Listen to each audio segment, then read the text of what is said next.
जय हिंद मेरे प्यारे साथियों, कैसे हैं सभी लोग। उम्मीद करते हैं कि आप बहुत अच्छे होंगे, जबरदस्त होंगे और अपनी पढ़ाई बड़ी ईमानदारी के साथ कर रहे होंगे। बहुत सारे बच्चे बेसब्री से इंतजार कर रहे हैं कि सर एसएससी जीडी की वैकेंसी कब आने वाली है, इस बार एसएससी जीडी में कितनी पोस्ट निकलने वाली है, क्या हमारा कंपटीशन रहेगा। ये सारी जानकारी मैं इस बार इस वीडियो में आपको देने वाला हूं, तो वीडियो को सभी लोग आखिरी तक देखेंगे। जो भी बच्चा चैनल पर नया जुड़ा है, चैनल को सब्सक्राइब करेगा, वीडियो को लाइक और शेयर करेगा। कंप्लीट इंफॉर्मेशन मिलने वाली एसएससी जीडी के बारे में। जो हमारे पास लेटेस्ट नोटिस आया है वो भी आपको दिखाने वाले हैं कि नोटिस जो आया है उसमें कितनी वैकेंसी बताई जा रही है और इस बार कितनी वैकेंसी जाएंगी। और इस बार की वैकेंसी मुझे लगता है अब तक की एसएससी जीडी की सबसे ज्यादा वैकेंसी भी हो सकती है। तो वीडियो को लास्ट तक जरूर देखिएगा। एसएससी जीडी कांस्टेबल नई भर्ती 2024-25 के बारे में। तो सबसे पहले मेरे प्यारे बच्चों में बात करता हूं कि ये फॉर्म भरना कब से स्टार्ट होगा, ये वैकेंसी मेरे प्यारे बच्चों कब आने वाली है। तो मेरे प्यारे बच्चों, ये वैकेंसी आने वाली इसी महीने, और इसी महीने की कितनी तारीख को आने वाली है मेरे प्यारे बच्चों। तो आप देखेंगे सर, ये वैकेंसी जो है 27/8/2024, मतलब आप देख रहे हैं मेरे प्यारे बच्चों, ये वैकेंसी आपको 27 अगस्त को ये वैकेंसी आ जाएगी। मतलब फॉर्म भरना मेरे प्यारे बच्चों 27 अगस्त से स्टार्ट हो जाएगा। और फॉर्म भरने की लास्ट डेट रहेगी मेरे प्यारे बच्चों, फॉर्म भरने की लास्ट डेट रहेगी 5 अक्टूबर 2024। ये फॉर्म भरने की मेरे प्यारे बच्चों लास्ट डेट है। मतलब 27 अगस्त से फॉर्म भरना चालू हो रहा है और 5 अक्टूबर 2024 को फॉर्म भरने की लास्ट डेट रहेगी। तो सबसे पहला डाउट आपका क्लियर कर दिया कि ये वैकेंसी 27 अगस्त को आने वाली है। अब बहुत सारे बच्चे ये भी जान रहे होंगे सर वैकेंसी कितनी आने वाली है।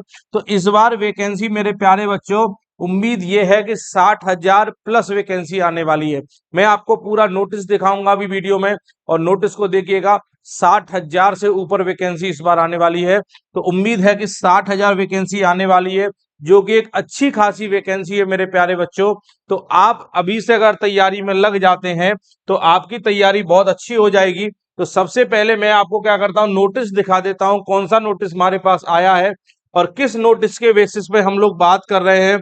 गृह मंत्रालय के थ्रू कौन सा नोटिस हमारे सामने आया है मेरे प्यारे बच्चों, तो सभी लोग देख लीजिए। इसी नोटिस के ब्याह पर हम लोग बात कर रहे हैं। सभी लोग पहले नोटिस पढ़ेंगे। देखिए, आप देख रहे हैं केंद्रीय सशस्त्र पुलिस बलों में रिक्तियां।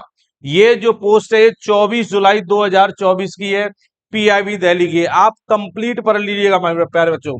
केंद्रीय सशस्त्र पुलिस बल सीएपीएफ और असम राइफल में 1 जुलाई 2024 तक कुल स्वीकृत पदों की संख्या 10,45,751 के मुकाबले 84,106 हो गई है। ध्यान दे रहे हैं, 84,106 है मेरे प्यारे बच्चों।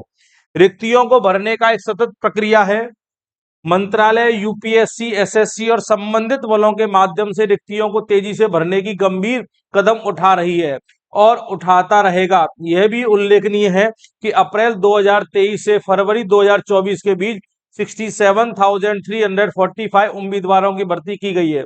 इसके अलावा 64,091 रिक्तियों को अधिसूचित किया गया है और वे भर्ती के विभिन्न चरणों में है। उपरोक्त से यह स्पष्ट है कि सुरक्षा बलों के आकार की तुलना में नगण्य प्रभावी रिक्तियों के साथ ओवर टाइम का सवाल नहीं उठा। मतलब जो लोग वर्किंग हैं उनसे ओवर टाइम नहीं कराया जा सकता, इसलिए जो रिक्तियां खाली हैं वहां पर नहीं भर्ती होगी काम कराने के लिए। सरकार ने सीएपीएफ और एआर में रिक्तियों को शीघ्रता से भरने के लिए अन्य बातों के साथ साथ निम्नलिखित कदम उठाने हैं। कांस्टेबल जनरल ड्यूटी के पदों के लिए वार्षिक भर्ती के लिए कर्मचारी चयन आयोग एसएससी के साथ समझौता ज्ञापन पर हस्ताक्षर किए हैं भाई। सामान्य ड्यूटी पदों पर भर्ती के समन्वय के लिए कांस्टेबल जनरल ड्यूटी उप निरीक्षक जीडी और सहायक कमांडर जनरल ड्यूटी के पदों पर भर्ती के लिए एक नोडल बल को दीर्घकालीन आधार पर नामित किया गया है। सभी केंद्रीय सशस्त्र पुलिस बलों और असम राइफलों को गैर सामान्य ड्यूटी सर्वकों के रिक्त पदों पर समन्वयबद्ध तरीके से भर्ती करने के लिए निर्देश जारी किए गए हैं। पदोन्नति रिक्तियों को भरने के लिए विभागीय पदोन्नति समिति डीपीसी की बैठकों का समय पर आयोजन किया जा रहा है। भर्ती में तेजी लाने के लिए मेडिकल जांच में लगने वाले समय को कम कर दिया गया है। कांस्टेबल जीडी के लिए अभ्यर्थियों को शॉर्ट लिस्ट करने के लिए कट ऑफ मार्क कम कर दिए गए हैं ताकि पर्याप्त अभ्यर्थी मिल सके, विशेषकर उन श्रेणियों में जहां अभ्यर्थियों की कमी देखी जा रही है। आप समझ रहे होंगे मेरे प्यारे बच्चों। केंद्रीय सशस्त्र पुलिस बल और असम राइफल के कांस्टेबल जनरल ड्यूटी राइफलमैन के पदों पर भर्ती में भूतपूर्व अग्निवीरों के लिए, जो हमारे अग्निवीर होते हैं, 10% रिक्तियां आरक्षित करने का निर्णय लिया गया है। जो बच्चा अग्निवीर की नौकरी 4 साल की नौकरी करके निकला हुआ है, उनके लिए 10% का आरक्षण दिया गया है। इसके अलावा ऊपरी आयु सीमा में रियायत और शारीरिक दक्षता परीक्षा में छूट देने की प्रावधान किया गया है। यह बात गृह राज्य मंत्री श्री नित्यानंद राय ने राज्यसभा में एक प्रश्न के लिखित उत्तर में कही है। आप देख रहे हैं, ये आप देखिए विजिटर काउंटर 543, आप देख रहे हैं ये हमारे पास नोटिस आया है। अभी हमारे 84,106 पद है मेरे प्यारे बच्चों। तो इस बार अच्छी खासी वैकेंसी आपको देखने को मिलेगी मेरे प्यारे बच्चों। तो आप देखेंगे ये आपका शॉर्ट नोटिस अभी जारी हुआ है। फॉर्म भरना 27 अगस्त से स्टार्ट हो रहा है, 5 अक्टूबर को फॉर्म भरना खत्म हो जाएगा। कौन कौन से अर्धसैनिक बल इस बार शामिल हुए हैं, तो आप देखेंगे BSF, CRPF, CISF, SSB, Assam rifle, ITBP, NCB और एसएसएफ, ये सारे अर्धसैनिक बल शामिल हुए हैं। और आपको जैसा कि पता है एनसीबी और एसएसएफ की जो कट ऑफ बनती है वो ऑल इंडिया लेवल की बनती है। बाकी जो इनकी जो कट ऑफ बनती है वो स्टेट वाइज बनती है मेरे प्यारे बच्चों। स्टेट में भी डिस्ट्रिक्ट वाइज बन जाती है इनकी कट ऑफ, पर एनसीबी और एसएसएफ की cut off all India level की जाती है। ऐसा कोई डाउट नहीं है। जी हाँ, एसएससी जीडी की कट ऑफ बहुत हाई जा रही है, क्योंकि पेपर का लेवल आसान आ रहा है। मेहनत करनी पड़ेगी तभी पेपर निकलेगा, क्योंकि 40-50 लाख विद्यार्थी फॉर्म भरता है, कंपटीशन बहुत हाई है। एज की बात करें 18 से 23 साल मेरे प्यारे बच्चों एज मांगी गई है।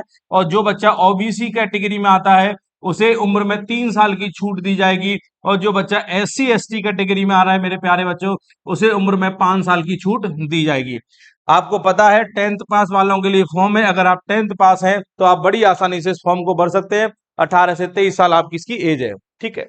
अगर मेरे प्यारे बच्चों में बात करूं, जैसा कि आपको पता है कि इसके अंदर सबसे पहले तो आपका रिटन टेस्ट होता है, सभी बच्चों को पता है। सबसे पहले रिटन टेस्ट होता है, फिर आपका फिजिकल होता है, और उसके बाद आपका मेडिकल होता है, और उसके बाद आपकी फाइनल मेरिट बनती है। इतना सभी बच्चों को पता है। पहले रिटन आपको रिटन देना है, फिर उसके बाद आपका फिजिकल होगा, और उसके बाद आपका क्या होगा मेरे प्यारे बच्चों, मेडिकल होगा। और जैसा कि आपको पता है कि जब आप रिटन टेस्ट देंगे तो वहां पर 4 सब्जेक्ट आते हैं। एक तो मैथ्स आता है मेरे प्यारे बच्चों, और दूसरा सब्जेक्ट आता है मेरे प्यारे बच्चों रीजनिंग आता है, और तीसरा सब्जेक्ट मेरे प्यारे बच्चों हिंदी आता है। और हिंदी और इंग्लिश ये ऑप्शनल रहते हैं, आप चाहे हिंदी कर सकते हैं मेरे प्यारे बच्चों, चाहे इंग्लिश कर सकते हैं। और चौथा सब्जेक्ट आता है जीके जीएस आता है मेरे प्यारे बच्चों। तो 20 क्वेश्चन मैथ्स के आते हैं, और 20 क्वेश्चन रीजनिंग के आते हैं, 20 क्वेश्चन हिंदी इंग्लिश के आते हैं, और 20 क्वेश्चन जीएस के आते हैं। एक क्वेश्चन 2 नंबर का होता है, तो 40 नंबर का मैथ, 40 नंबर की रीजनिंग, 40 नंबर की हिंदी और 40 नंबर की जीएस, मतलब 160 नंबर की ये मेरे प्यारे बच्चों पूरी परीक्षा होती है। 80 क्वेश्चन मेरे प्यारे बच्चों टोटल आते हैं, जिन्हें करने के लिए हमें 60 मिनट का समय दिया जाता है। 60 मिनट 1 घंटे का समय दिया जाता है। 80 क्वेश्चन, एक क्वेश्चन 2 नंबर का होता है मेरे प्यारे बच्चों। ये तो आपको फिजिकल का है, सॉरी ये तो आपके रिटन टेस्ट है। इसके बाद मेरे प्यारे बच्चों अगर फिजिकल की बात करें, तो अगर मेल की बात करें तो पहले हाइट की बात कर देते हैं। मेल में हाइट चाहिए 170 सेंटीमीटर, अगर फीमेल है तो हाइट चाहिए 157 सेंटीमीटर।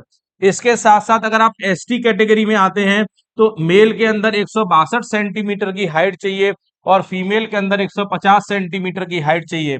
चेस्ट की अगर बात की जाए तो 80 सेंटीमीटर की चेस्ट होनी चाहिए, 5 सेंटीमीटर का फुलाव होने के बाद 85 होनी चाहिए। और जो बच्चा एसटी कैटेगरी में आता है उनके लिए चेस्ट 76 सेंटीमीटर के लिए चाहिए, और 5 सेंटीमीटर के फुलाव के बाद 81 सेंटीमीटर हो जाए। और महिलाओं के लिए चेस्ट वाला नहीं होता है।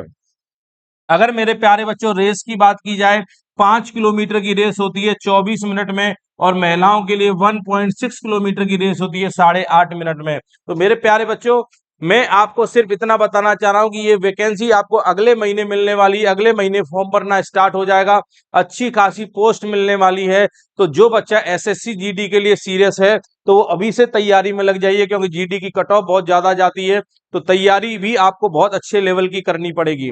उम्मीद है कि ये जानकारी आपको समझ में आई होगी। तो चलिए अगले वीडियो में मुलाकात करेंगे कुछ नई जानकारी के साथ। तब तक के लिए जय हिंद मेरे प्यारे साथियों।